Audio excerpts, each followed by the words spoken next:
Good morning dear students.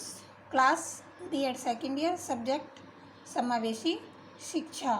आज का हमारा टॉपिक है मंदबुद्धि बालकों के लिए शिक्षण समायोजन।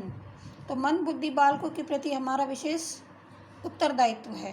प्राय देखा गया है कि हम उन्हें उपेक्षा की दृष्टि से देखते हैं तथा उनकी दीनहीन दशा पर हंसते हैं। ये हमारा भ्रम है कि हम उनकी दशा को नहीं सुधार सकते। यदि लगातार मनोवैज्ञानिक ढंग से प्रयास किए जाए तथा इनके लिए पढ़ाने की अलग से व्यवस्था कर दी जाए तो ये सामान्य बालकों के स्तर तक इनको लाया जा सकता है।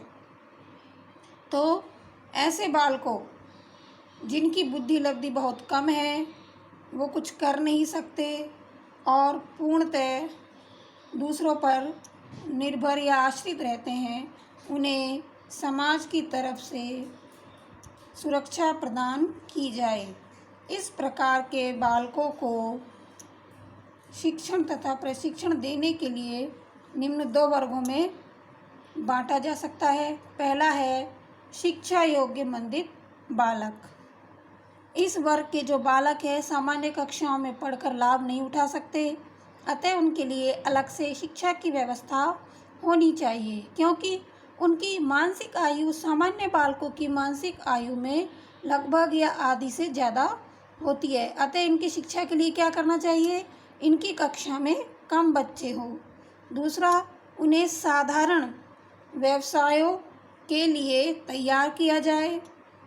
शैक्षिक दृष्टि से उन्हें साधारण पढ़ना लिखना सिखाया जाना चाहिए।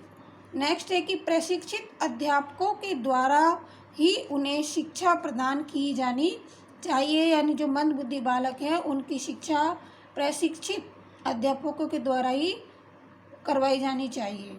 दूसरा आता है हमारा प्रशिक्षण योग्य मंदित बालक। ये था शिक्षा योग्य मंदित बालक और दूसरा है प्रशिक्षण योग्य मंदित बालक। ऐसे बालकों की मानसिक आयु सामान्य बालकों की तुलना में आधी से कम होती है। इसके लिए भी उनके लिए भी निम्न शिक्षा व्यवस्था होनी चाहिए। कैसी? कि केवल बातचीत करने के योग्य बनाए उन्हें। दूसरा, किसी विशिष्ट खेल कूद में भाग लेने तथा उसके विकास के लिए प्रशिक्षण दिया जाए। दैनिक जीवन में उपयोगी चीज़ों का प्रयोग स्वयं कर सके उसके लिए उनको प्रशिक्षण दिया जाए और स्वयं प्रेरणा का विकास करना चाहिए। तो उपरोक्त जो हमने मंदबुद्धि के बालकों को उच्च कोटि का प्रशिक्षण दिया जाएगा ताकि उनमें हीन भावना पैदा नहीं होंगी।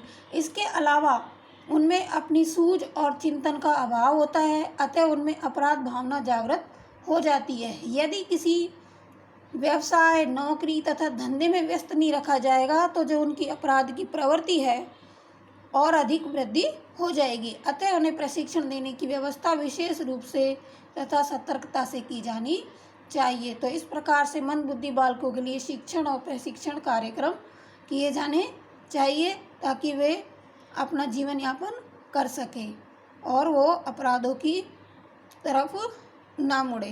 तो इस तरह से मैंने आज आपको मंदबुद्धि बालकों के लिए शिक्षण तथा समायोजन के बारे में बताया है। आशा करती हूँ कि आपको समझ आया होगा।